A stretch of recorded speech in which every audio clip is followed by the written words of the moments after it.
রাষ্ট্রকে, এমনকি রাষ্ট্রের কোনো ক্ষুদ্র শহরকেও আনুগত্য করার ব্যাপারে, তাদের যে কোনো আদেশকে মাথা পেতে নেয়ার ব্যাপারে সতর্ক থাকুন।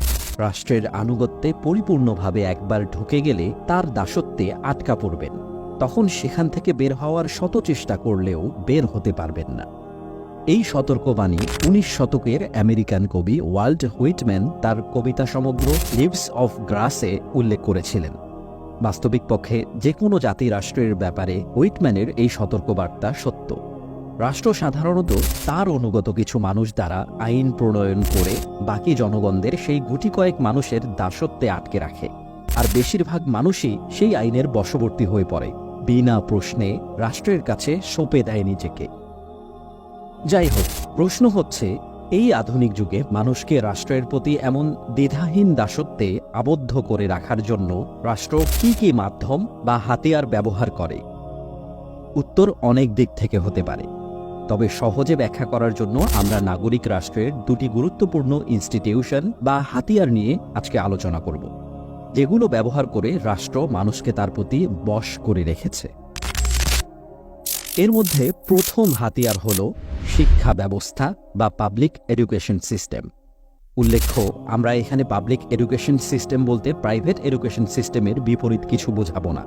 প্রচলিত পাবলিক এবং প্রাইভেট উভয় ধরনের শিক্ষা ব্যবস্থা আসলে একই, উভয়েরই গ্রেটার কোনো লক্ষ্য নেই, বরং উভয় ধরনের শিক্ষাই বৈশ্বিক সেকুলার আধিপত্যবাদকে টিকিয়ে রাখতে সহায়তা করে।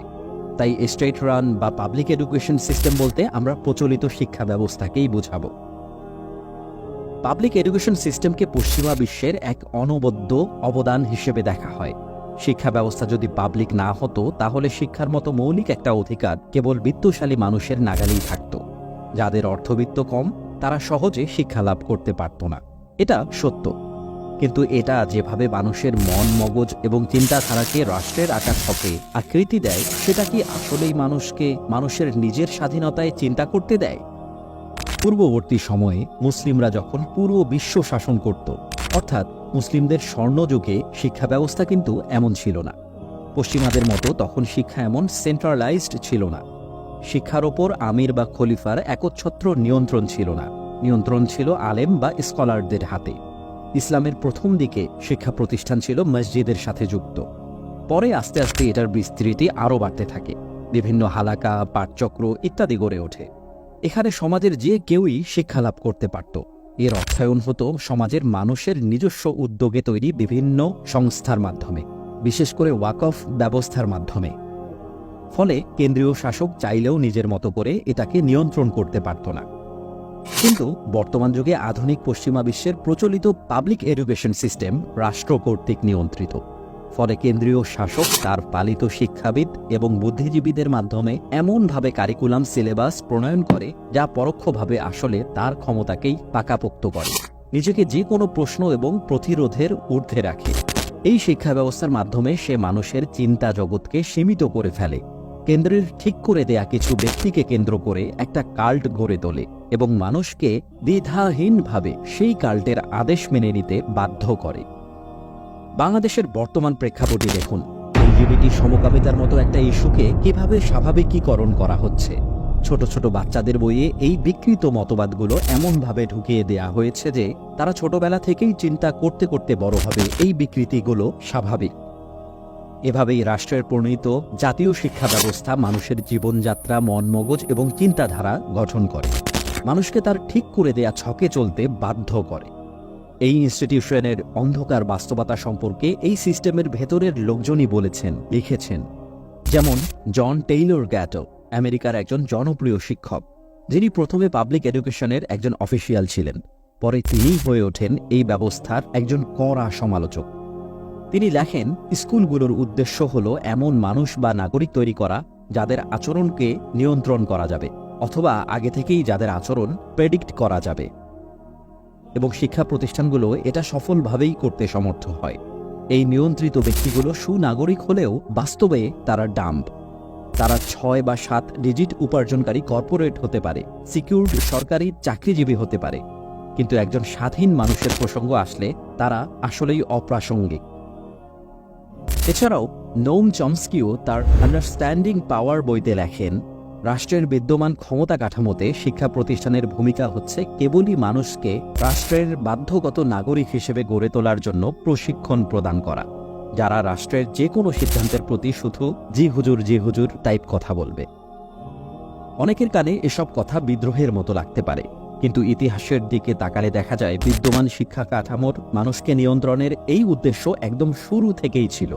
রাষ্ট্র পরিচালিত এই শিক্ষা ব্যবস্থা হচ্ছে ফ্যাক্টরি মডেলের, যা প্রথম চালু করা হয়েছিল 1700 সালের দিকে তৎকালীন জার্মান বা প্রাশিয়াতে।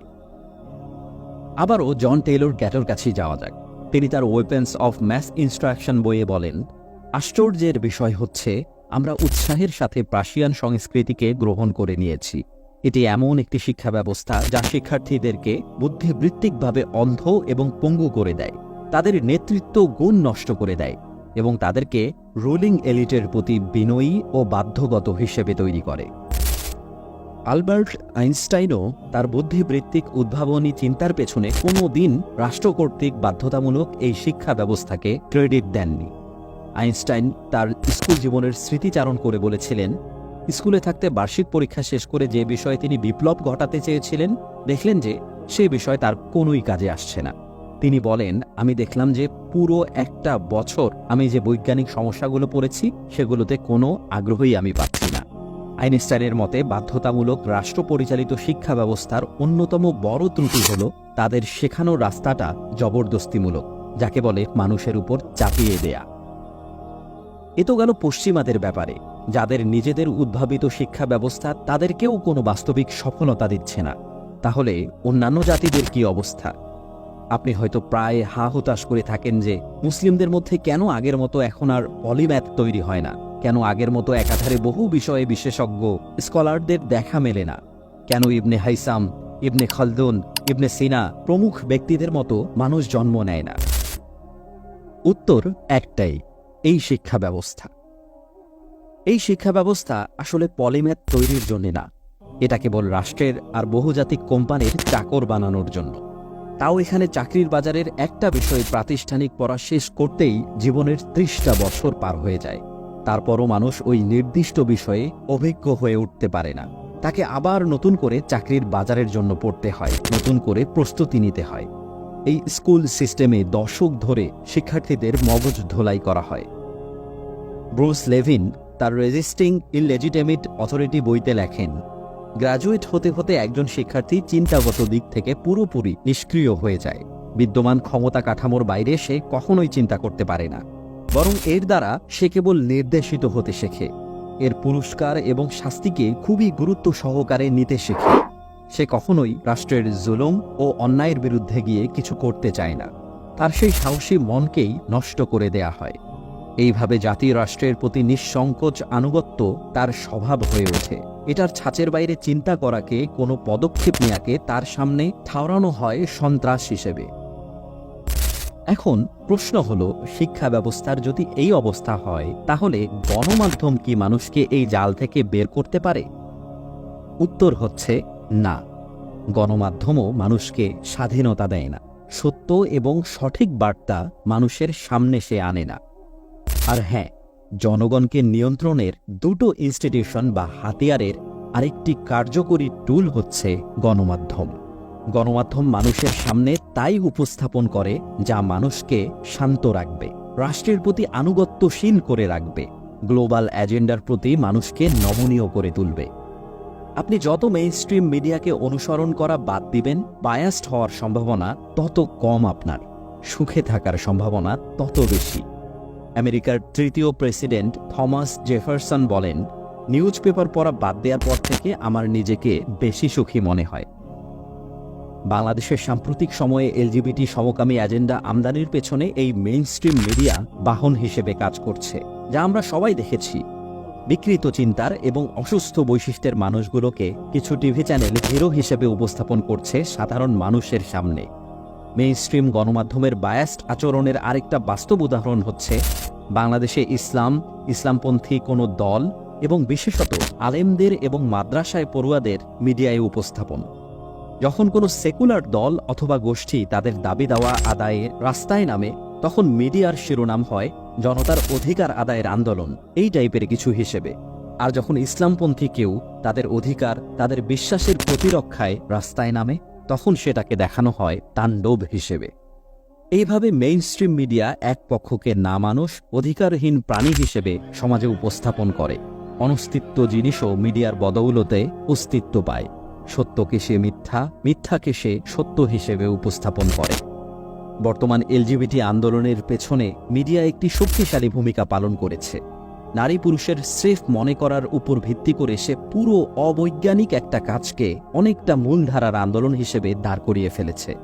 সেই আন্দোলনের অসুস্থ মানুষগুলোকে সামনে এনে তাদেরকে রোল মডেল বানিয়ে তাদের পক্ষে জনমত উৎপাদন করে পুরো আন্দোলনকে একটা পজিটিভ ইমেজ দিয়েছে।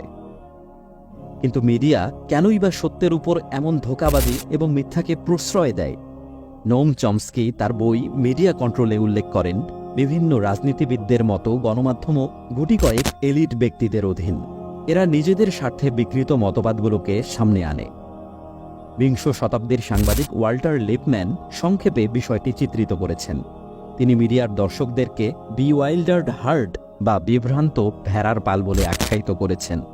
মিডিয়া বা গণমাধ্যমের কাজ হল এই ভেড়ার পালকে এক জায়গায় নিষ্ক্রিয় দর্শক হিসেবে বসিয়ে রাখা। সমাজের কোনো কর্মকাণ্ডে, কোনো গুরুত্বপূর্ণ সিদ্ধান্তে তাদের কোনো হাত থাকবে না, কোনো মতামত থাকবে না। যা করার তা করবে শুধু ওই গুটি কয়েক এলিট। অন্যান্য দেশ সহ বাংলাদেশের সাম্প্রতিক প্রেক্ষাপটে আপনারা ওয়াল্টার লিপম্যানের এই কথাটা মিলিয়ে দেখুন। 90% মুসলমানের দেশে মুসলমানের ধর্মীয় বিশ্বাস তো দূরে থাক, ধর্ম বর্ণ নির্বিশেষে সবার জন্যেই খারাপ এলজিবিটি এজেন্ডাকে কিভাবে মানুষের উপর চাপিয়ে দেয়া হচ্ছে। আর এই এলজিবিটি এজেন্ডা একটা উদাহরণ মাত্র। এরকম অনেক উদাহরণ দেয়া যায়। পাবলিক এডুকেশন এবং মিডিয়া যেগুলো মানুষের উপর চাপিয়ে দিচ্ছে এবং একটা হেজিওনিকে তারা টিকিয়ে রাখছে। আপনি যদি মুক্তি পেতে চান, মিডিয়া এবং গ্লোবাল হেজিমনির এই অর্ডারকে, এই আধিপত্যবাদকে সব সময় প্রশ্ন করুন। তার ঠিক করে দেয়া ছকের বাইরে চিন্তা করুন। তার সংজ্ঞায়নকে সব সময় সন্দেহ করুন।